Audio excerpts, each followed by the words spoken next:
Би эх жилийн төсвийг эх жилийн үндэсний статистикийн газраас гаргасан судалгаанд суурлаад бид нар инфляцийн одоо эх жил инфляцийг одоо нэг оронтой тоонд байна гэд энэ төсөв өргөн баригдсан байлаа.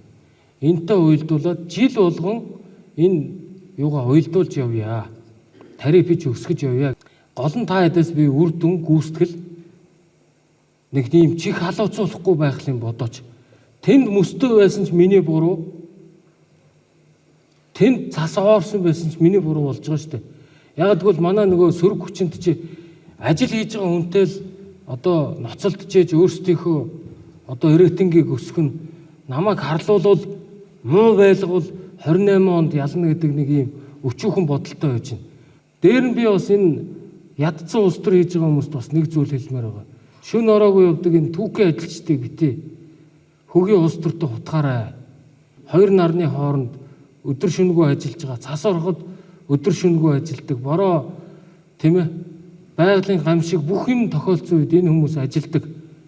Тийм ч учраас би эх жил ч гэсэн энэ түүхийн ажилтны цалин нэмнэ. Инфляцтай уялдуулж. Энийг та хэд би тарифыг өсгөж өгнө. Та хэд яг уялдуулж нэмэх ёстой. Хэдүүлээ энэ дэлхийн нийт хөгжиж байгаа улс орнууд, хөгжсөн улс орнууд хиймэл оюун ухаан яриад байна. Хэдүүлээ одоо хиймэл оюун ухааныг нэг бүрэн дүүрэн нэвтрүүлж чаддгүй маа гэхэд хот нийтийн аж ахуй тоног төхөөрөмжийг бүрэн нэвтрүүлье. Нэвтрүүлсэн тоног төхөөрөмжүүдээ олон үйлдэлтэй ийм функционал байдлаар хэдүүлээ ашиглаж сурмаар байна. Энэ олон тэр түүсүүд тоноглолуудыг авах тал дээр өнөөдөр та бүхэн захирчийн ажлын албанд захиалга өгөө.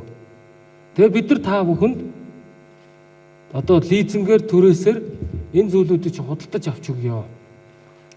Эх жилээс эхлээд бүх хайс ажлуудаа хэдүүлээ тоног төхөөрөмж явуулаад 7 хоног бол угаадаг болмоор байна. Үүнтэй холбоотой захирчийн ажлын алба энэ хот цэвэрлэгээнийхээ тэр үнэлгээний аргачлалын тэр одоо шинжлэх ийм шаардлагууд байна. Би энд ирсэн та хэдэд амлсан. Би амлсандаа хүрсэн. Хот нийтийн аж ахуй. Би жил болгон инфляцийн түвшинтэй уялдуулъя гэдэг бол энэ аль салбарт байхгүй юм шинжилэл.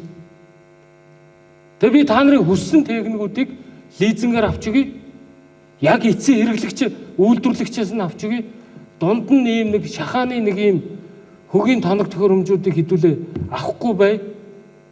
Европоос хэдүүлээ авъя.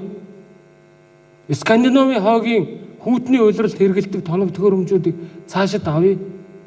Тоног төхөөрөмжүүдийг тодорхой элэгдэл хорогдлыг нь тооцдог хугацааг нь нааш нь богиносгож татъя. Тэгээ хаагдталдаг болъё.